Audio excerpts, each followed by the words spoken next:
In a world that feeds on moral outrage, we are here to cultivate moral courage. In a time that picks sides, we are here to draw a wider circle. And in a culture that teaches us to get for what we give and to ask, what's in it for me? We come to practice generosity and to remember that we are all in this together. In the midst of life's bitterness, we choose to sing, to give thanks, to laugh together, and to be keepers of beauty, to offer a place of belonging for all who come, in gladness and in pain, to resist the push to the next moment and the next and the next, but to slow down, to breathe more deeply, to feel a part of something greater. And for this hour and in this space, let us be the change we wish to see. Come, let us worship together. As a congregation, we made a commitment to social justice work. We began just a few months ago, although it seems like a long time ago, the Clemson Area Pledge to End Racism, and it's now expanded beyond our original vision. While you may be wondering what's been happening, the reality is that many people from several congregations have been busy building a sturdy foundation and developing relationships with leaders in 10 congregations, now stretching from Clemson all the way up to Seneca. This summer, about 14 people, several of whom are here this morning, spent 6 evenings exploring and refining the workshop modules for the Clemson Area Pledge Workshop. Dr. Vernon Burton, an expert on the history of race in South Carolina, has given 2 hours of interviews to be used as a resource for the Clemson Area Pledge. The leadership is doing research and preparing for our winter workshop, which we just decided on the dates this weekend. They will be January 18th and February 1st. If you're interested in participating in that 2-day workshop, please let me know after the service. Most of you can't see the hours that people are putting into this important social justice project. I want you to know, though, how important it is for those of us who work weekly on the Clemson Area Pledge to know that you're here, supporting us, supporting the work. In the near future, we'll have a list of ways that we all can be of service in the Clemson area dealing with racism. So stay tuned to find out how you can participate in this important interfaith work. So on this day, when 55 years ago the United States outlawed segregation, I invite Dave to come forward to reflect for a few minutes on his experience with the Clemson Area Pledge. Dave, thank you. Hello again. Before I talk a little bit about my involvement in the Clemson Area Pledge, I want to share a little bit of research with you that I've done about UUFC and UUFC's involvement in racial issues and social justice. And it began in 1969 when the Clemson Child Development Center was founded. This was the first integrated preschool in the state of South Carolina. The idea for an integrated preschool came from our Bernice Holt, who realized that workers of color, particularly domestic workers in the Clemson area, had no child care options for their children. Many other members of UUFC joined in and volunteered and worked to help create the Clemson Child Development Center. And over the years, the children of UUFC members both volunteered and sent their children to this preschool. Breaking down racial barriers was important to our founding members of UUFC. In addition, Myra Breger, another UUFC longtime person, invited wives of new Clemson faculty to tea each year to welcome them to Clemson. When one of the first black faculty was hired, she naturally invited his wife to the tea as well. This is the first known integrated event and became famous for years to come in Clemson. So over the years, UUFC has participated not just in racial justice programs, but also other social justice programs. This demonstrates our long-standing commitment to provide a religious home to people who seek to create a more inclusive society. That's part of the foundation of our earliest members that they laid down for us who have come later on. And it is from that foundation and commitment to justice that the Clemson Area Pledge is growing, and we continue to help further it. And as we begin our stewardship campaign, let's consider how we can contribute our time, our talent, and our treasures to furthering this Clemson Area Pledge to end racism in our community. Now I'll share a little bit about how I've been involved with the Clemson Area Pledge up until this point, and how I contributed my time and my talent and my treasures. And I'll start out saying that I didn't have much talent to contribute. I've not done anything prior to this in the area of racism.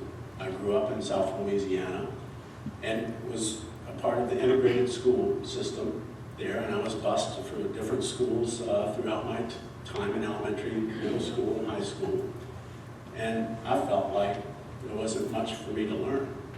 And how wrong I was. I really did understand. I came to understand after the first February workshop that there was a lot of blissful ignorance going on for me.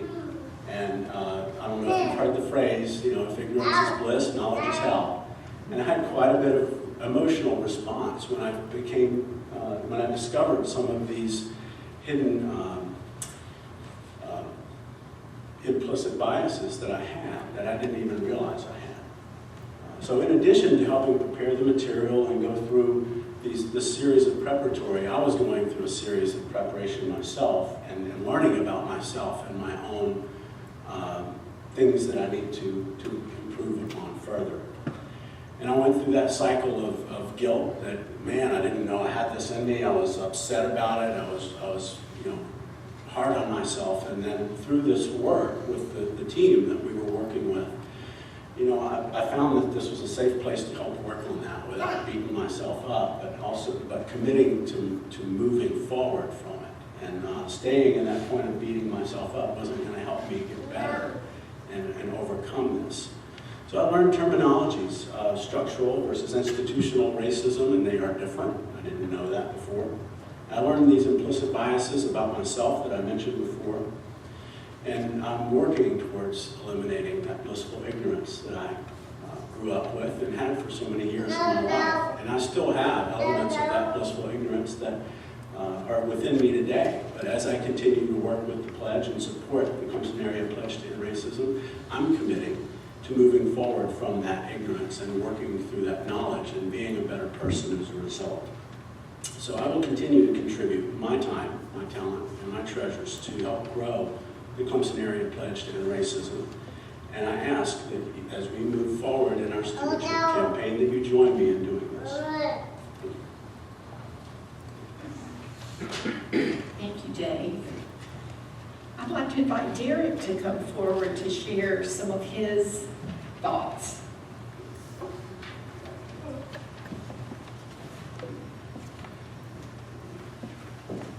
Thank you, Reverend Terry and Dave, for your insights and your discussions and leadership in all of this as well. I was part of this from the very beginning. I was invited to participate in a number of different groups and organizations that are supported from here from Clemson to Seneca, as Reverend Terry had mentioned. My own personal reflections are that, and I don't have a prepared speech or anything, so I really want to talk about more of my own reflections. So this has given me an opportunity to learn more about myself as a person, my own internal biases, those that we don't really know that we have, to learn about the simple thoughts that might be considered as a bias towards other groups, towards others, towards ourselves, and build from that. And so having the opportunity to, okay, so, give me the hook. No, I'm kidding. I've done that before, but you don't need it. Oh, thanks. So, but the thing is that all these different people who are coming in and spending and putting a little bit of their own time and energy and investing that into something greater and something better than we are of ourselves, of our individual selves, to breaking down those barriers, whether it's understanding what structural racism is, as Dave said, versus institutional racism, learning about those things, and building from that a sense of community and strengthening what we have. Our first step at the very beginning of this process for us as a congregation was to sign that pledge. The next step is to go ahead and start taking part and participating in our workshops that we've worked so diligently on in this past amount of time. That the things that we've learned, we'd like to share and have you join us in that. So I'm very excited about this, very much so. So that I hope that you will join us on this journey and become more, and it becomes more transformative for yourselves as well as for ourselves. Thank you.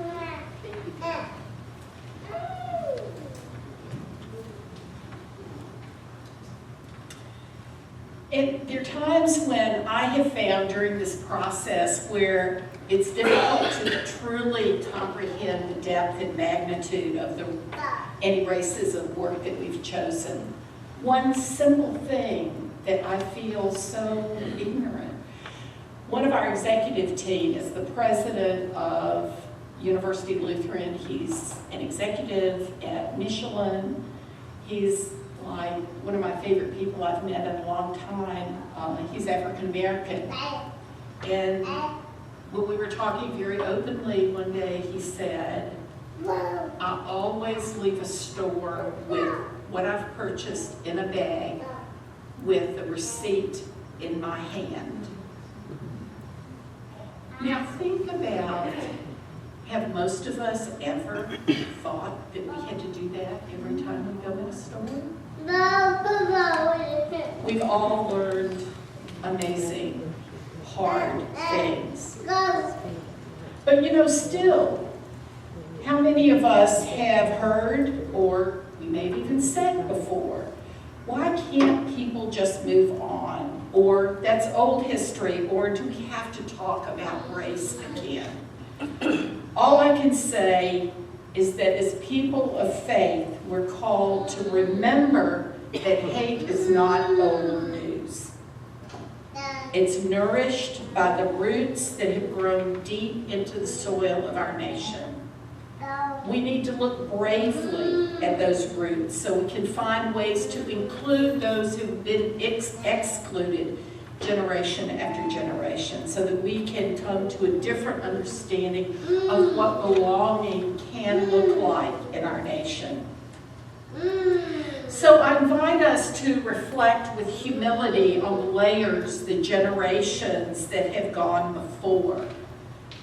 With honesty, let us consider the part that every person in our nation, including you and me, has played in exclusion when our brothers and sisters deserve to belong to our circle of kinship.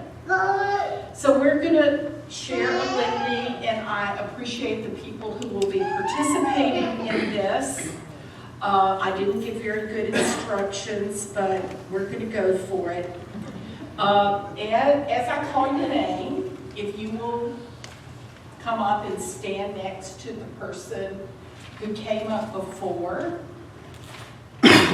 When you stand, you are representing all the people of that generation.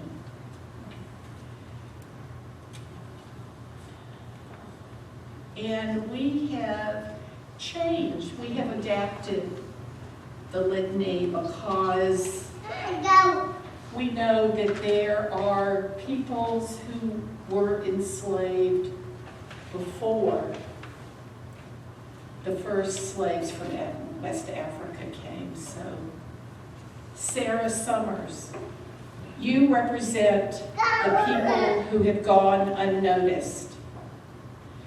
Before the first people from West Africa were enslaved on this continent, Native Americans were enslaved.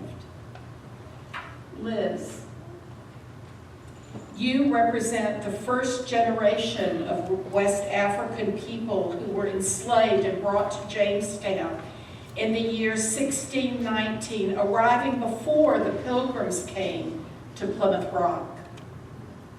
Elaine Fredendall, you represent the children of those people born between 1615 and 1650.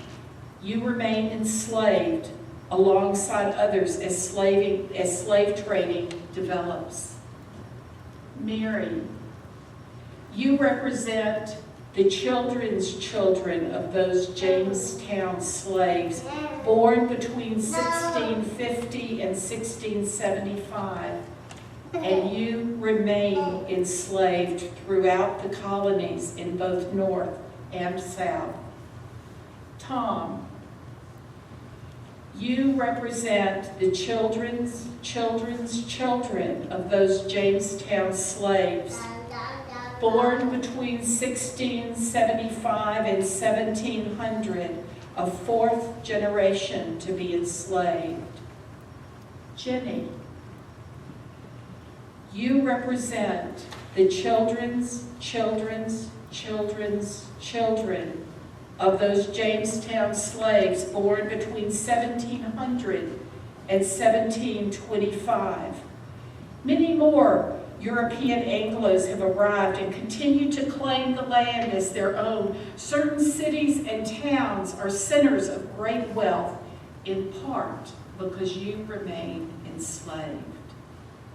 Dave, you represent the children's children, born between 1725 and 1750. Many indigenous Native Americans have been driven out to make way for the expanding population in these British colonies, but you are still here and still enslaved. Holly, you represent the children's children,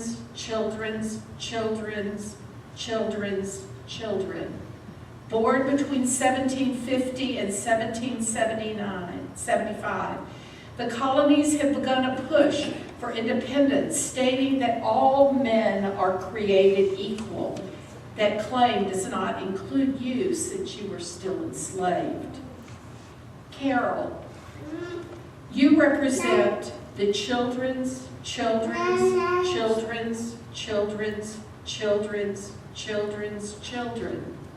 born between 1775 and 1800. The British colonies are now the United States. Some enslaved people from northern towns were even forced to fight in the American Revolution. The early presidents included enslavers. Thousands more West African people arrive here in chains. You remain enslaved. Nancy Sumner, you represent the children's children.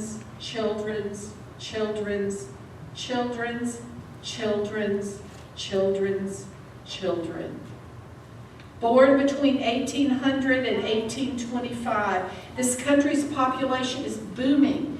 Textile mills in the north demand more cotton and make more profits for privileged owners.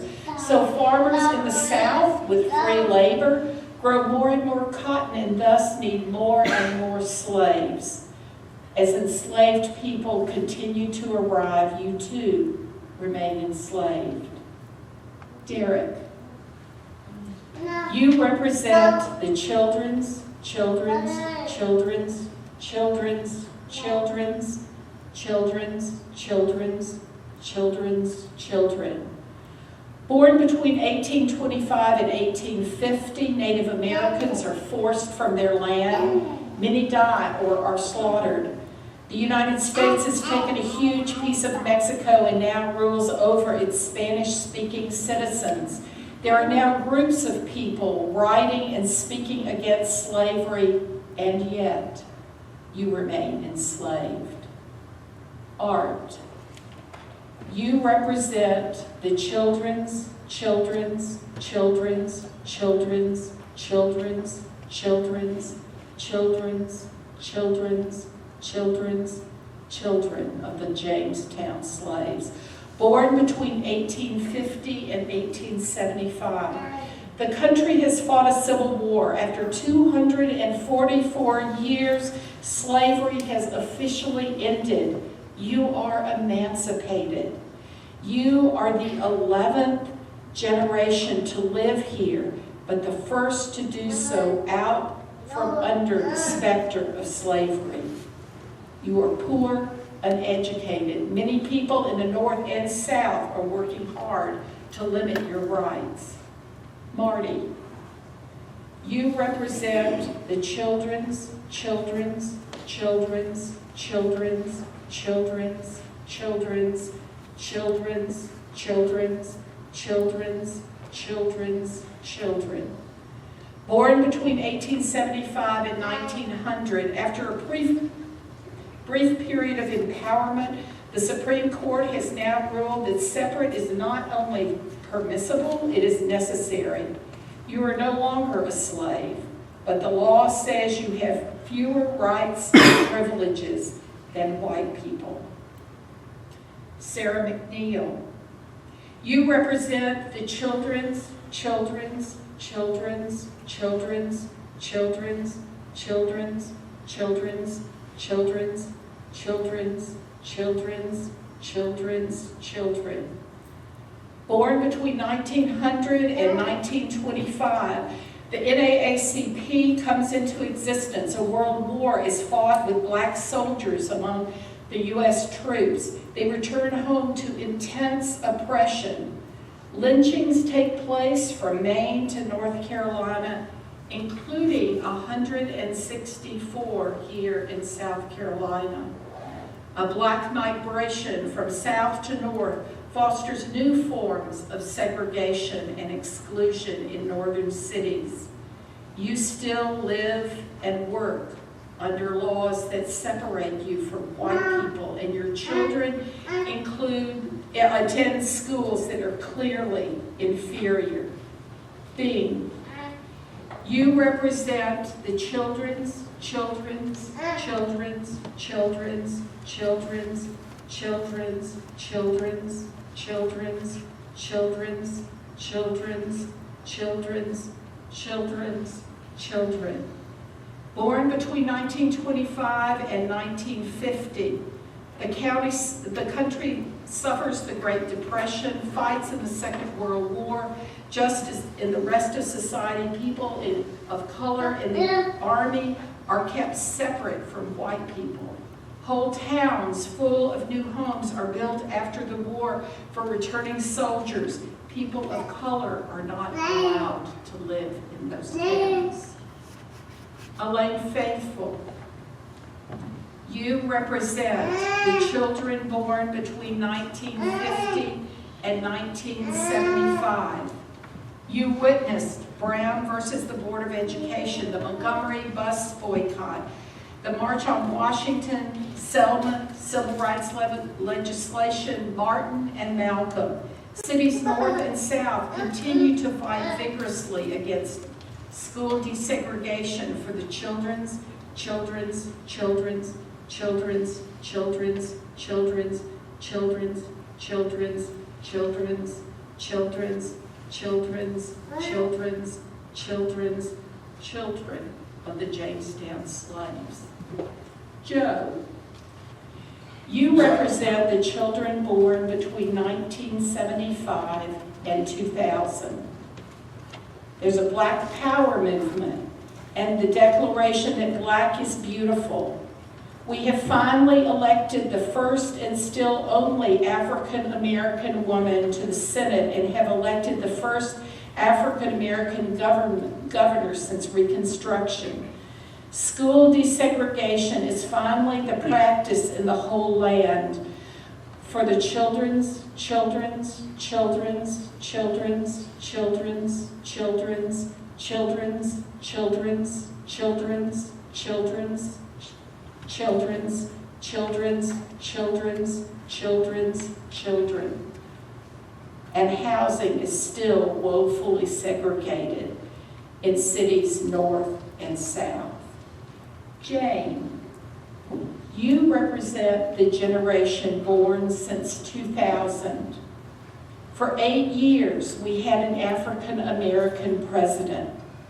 We have an astounding incarceration rate for African Americans in what some call the new Jim Crow. We have blacks in position of authority locally and nationally. It's been almost 4 centuries since 17 generations back your forebears arrived here. We still question whether black lives really matter. And even after 17 generations, white nationalism, hate, and racism are rearing their vicious heads, and we continue to wait to truly belong. Thank you. You may be seated. Mom.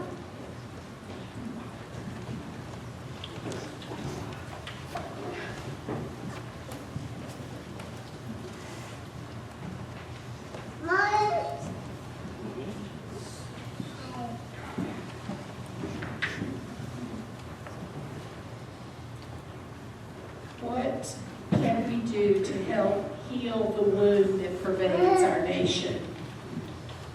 Wendell Berry wrote his thoughts about the wound of racism in 1969. Sadly, the truth he spoke then is still a truth now. The reading is printed in the bulletin in case you want to take the words home for deeper reflection. I read it in his words, written before inclusive gender was used.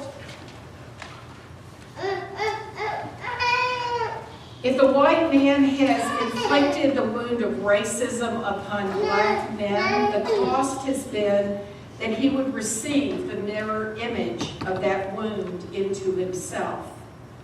As a member of the dominant race, he's felt little compulsion to acknowledge it or speak of it. The more painful it has grown, the more deeply he has hidden it within himself. But the wound is there, and it is a profound disorder, as great a damage in his mind as it is in his society. This wound is in me, as complex and deep in my flesh as blood and nerves. I have borne it all my life with varying degrees of consciousness, but always carefully, always with the most delicate consideration for the pain I would feel if I were somehow forced to acknowledge it. But now I am increasingly aware of the opposite compulsion. I want to know as fully and exactly as I can what the wound is and how much I am suffering from it. And I want to be cured. I want to be free of the wound myself, and I do not want to pass it on to my children. Perhaps this is only wishful thinking. Perhaps such a thing is not to be done by one man or in one generation. Surely a man would have to be almost dangerously proud to think of himself capable of it. And so maybe I'm really saying only that I feel an obligation to make the attempt, and that I know if I fail to make at least the attempt, I forfeit any right to hope that the world will become better than it is now. These words, I hope, challenge us to look within and to hold up old wounds that are embedded in all of our souls. What we see in our nation and the world is different than what we expected a few years ago. But if we look around us, we will find those kindred souls who, like us, are working to heal that which is broken. Elizabeth Nugent wrote, "Our faith teaches us two truths, that we are always enough, that the great circle of love casts no one out, and that we are responsible for bending our small piece of the whole, for finding our own racial justice front lines. When we find our front lines, we find not only our hope, but we also find our most effective action. We are the hope that others seek." And as we open our hearts, may we find ways to know one another, to care and support others. May our hearts and our vision find the sacred in one another, and in so doing, come to truly understand that we are one sacred human family.